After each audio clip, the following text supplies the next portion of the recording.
Okay, next tutorial. This time I'm dressed up as an evil, zombified, demonoid Scarecrow. Yeah, I took a little bit of inspiration from The Wizard of Oz because I love The Wizard of Oz so much, but I wanted to do my own spin on Scarecrow if he was evil and a zombie, so yeah, this is what I've come up with. There's not really much to say about this look, really. I mean, I had a flood of requests from people asking to do like an evil version of a Scarecrow, so I'll flash the names on the screen here. Obviously, I can't shout everyone's name because this video would be a very long video, but here are the first few people. And there isn't one particular person that requested this look, so there was a few at the same time, so here are the first few names. So yeah, this is just another one of my random creations that I make up on the spot, so I hope it's okay. Yeah, so if you'd like to learn how to recreate this madness, stay tuned. So the first things I'm going to do is apply a latex ball cap and block out my eyebrows. Now you don't have to apply the ball cap is just really because the sides of your hair might be on show depending on if you're wearing a hat or not, because I've got a hat for this costume, so I just don't want this to be on show at all, so hence the ball cap. So I'll pop links on the screen here and here to the tutorials where I teach you guys how to block out your eyebrows, apply a ball cap, just so I don't have to do it in this video, just to save some time up. So I'm going to do all that and we'll go from there. So there we are, and I went over the edge with about 3 layers of liquid latex just to really get rid of the edge as usual. Then I'm going to work on building up my brow, which I'm going to do the usual method I'll do on my channel, which is 3 layers of liquid latex and a few layers of tissue just to really build it up. But this time you haven't really got to worry about getting it smooth because I intend to make a whole different texture on the face, so just work on building it up without relying on it being too smooth at this time. Then I can take thin strips of tissue, which I've already separated from the other half, so I've got really thin strips, and I can just press that over a wet layer of latex at a third layer, and then just peel away the excess. And again, just go over that with more latex just to really set it and build it up. So the idea is always to work in a V shape, so just build up this area here, and in between layers you can use your thumbs to push the latex down just to give a really furrowed brow. I'm going to go quite low this time, so I'm going to have it just where my eye starts, so it's going to be quite low. So it's going to take about 10 layers I think this time, but let it dry in between each layer and just keep building it up. So it's going to take about, as I said, 10 layers here, then maybe 4 layers and maybe 1 layer on the outside just to really thin it out just so there's no edge.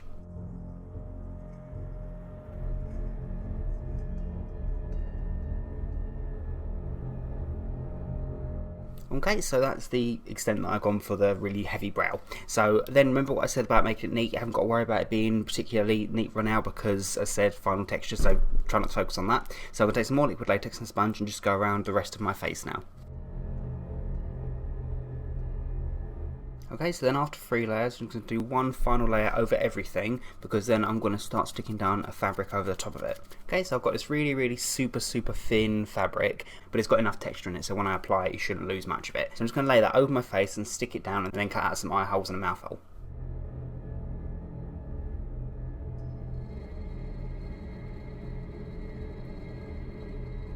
Okay, so once you're happy everything's all stuck down and the holes are all sufficiently cut, I'm going to take some more latex, just 1 layer this time, and it's going to go over the whole thing again just to really stick everything down. Don't do any more than 1 layer because you'll start losing this texture that we've got.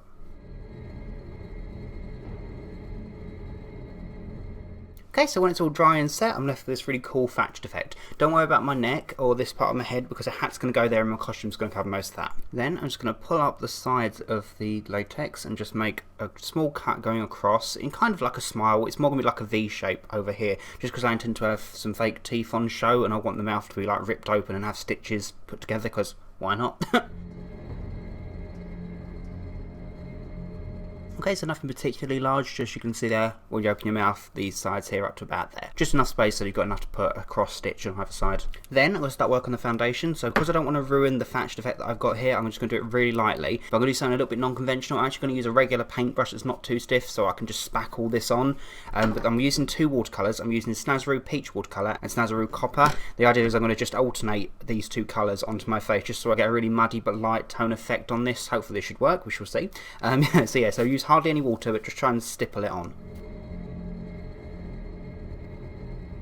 So there we are. So as I said, try not to focus on the area aside from the face because that area will be covered by costume, and like the cheeks here will be covered by shading, so there's no need to put any texture there. Yeah, unless obviously your costume doesn't cover that, in which case go mad. But yeah, for me, I'm just going to leave this whole area here, so it doesn't matter about the breaking texture. Then I'm going to take my black Makeup Forever Aqua Cream, and I'm just going to colour underneath my eye, my waterline, and my eyelid. But then I'll start smoking it out and spiking it out.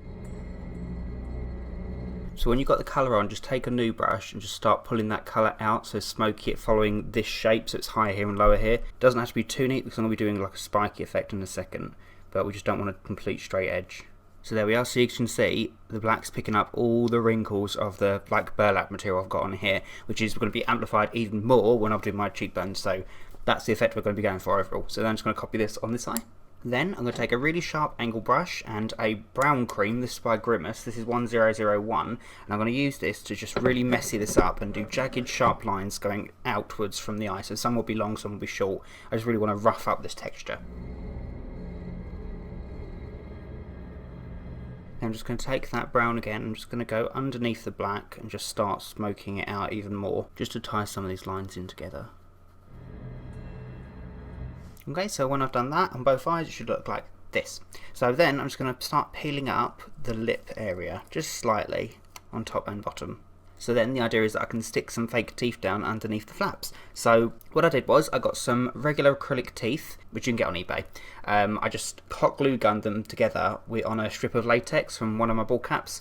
And the idea is to stick the latex down with some spirit gum just underneath the flaps, and it should give me some realistic looking teeth, hopefully. That's the idea. Okay, so once it's all stuck down, it'll start looking like that. So yes, it's going to look silly for now until I've painted on the shading around it, but just bear with me for now. Then I'm going to take the brown cream, the 1001 by Grimas, and I'm just going to use that on the outside of the triangle shapes either side of the mouth, because then I can colour the red in the middle just so it looks a bit deeper.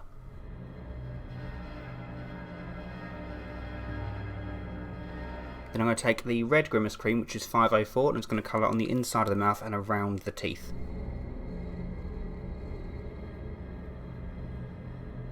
Then I'm going to take the brown cream on the angle brush again, and I'm just going to score down each tooth just so the colour tapers off. Okay, I've just done a few lines aside from here as well, just to make the mouth look a bit more puckered. Then I'm going to take the brown cream again and go quite dark around the teeth. Now this needs to be over the top dark because I'm going to be covering the teeth slightly in some more of this fabric in a bit, so we want it to show through. So just try and make it look as dark as possible around the area so that it looks like it's hollower.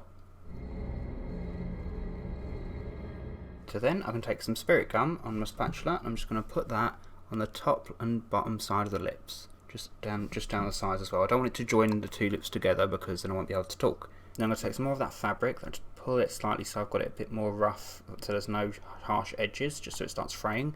I'm just going to stick that right over the top of the base of the teeth, and then stick it to the teeth and then to my lip. And then the same on the bottom half of my lip. I'm going to stick half to the teeth and half to my lip. Okay, so whilst that's drying, I can work on the contouring. So I'm just going to take some more of that brown cream and just start shading my cheeks in a little bit, and just shading it in really, really darkly up here just to make the cheekbones a lot more pronounced. Just basically I want to make the face look as emaciated as possible. Sorry, I tend to get carried away when I do contouring. So what I've done here is I've gone along my temple and down my cheekbone, but I've started blending that outwards so the inside's completely clear. But the idea is to keep blending and blending and blending till it tapers off, but you need this harsh dark line where it needs to be at its darkest point. That just shows you exactly where it starts decreasing and it starts getting more hollow. Okay, then I'm going to take the black cream this time and just do a few little wrinkles on the brow just to make it look a little bit angrier. Then I'm going to take some thread, which I've pulled from a burlap sap. You'll see what I mean by that in a second because that's going to be half my costume. And I'm just going to cut it to probably about that thick, maybe 1 inch, something like that. And I'm just going to stick it in 2 crosses and maybe 1 going down the sides if I have enough space there, just so it looks like it's been stitched together. And I should point out that's going to be stuck down with spirit gum.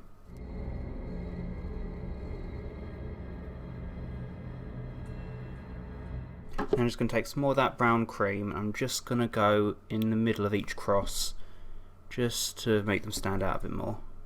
Then the fun part, fake blood. I'm going to take some wound filler from Bloody Marvellous, which is the most awesome company name ever. It's basically like fresh scratch blood by Crowland, but you get it in bigger tubs. So I'm just going to use that to paint on the inside of the mouth here, and I'm also going to have some trickling blood going down because why not?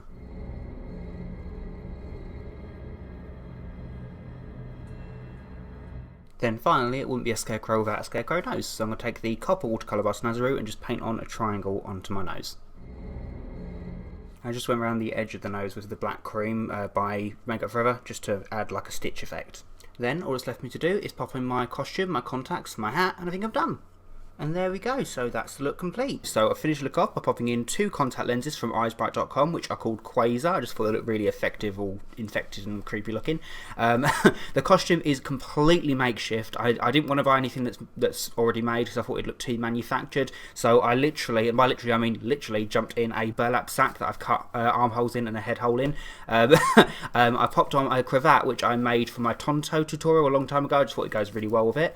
And a hat which, I don't know, it kind of looks like the one from the Wizard of Oz, and I wanted to have some kind of throwback to Wizard of Oz in there. So yeah, and I added some rope in there and sprayed everything with some black hairspray just to make it look a bit more rustic and old. I didn't do anything for my arms, as in I didn't make burlap sleeves because I wanted to make it look as rustic as possible. You could make sleeves, obviously, it might look better, I don't know. I sprayed my arms with like a brown and black hairspray just to really tie it in, and just as a lot more movement. Also, you'd probably have to wear some like fingerless gloves and messy up your hands as well, but for the purpose of the tutorial I'm not gonna, just because it'll make a mess with my keyboard and that, so I hope that's okay. And yeah, so not much else to say about this look really. I hope you like my twist on it. I hope Zombie Scarecrow's okay. Yeah, so if you like it, please make sure to know the usual. Rate, comment, subscribe and all that jazz. And yeah, so until next time, bye guys.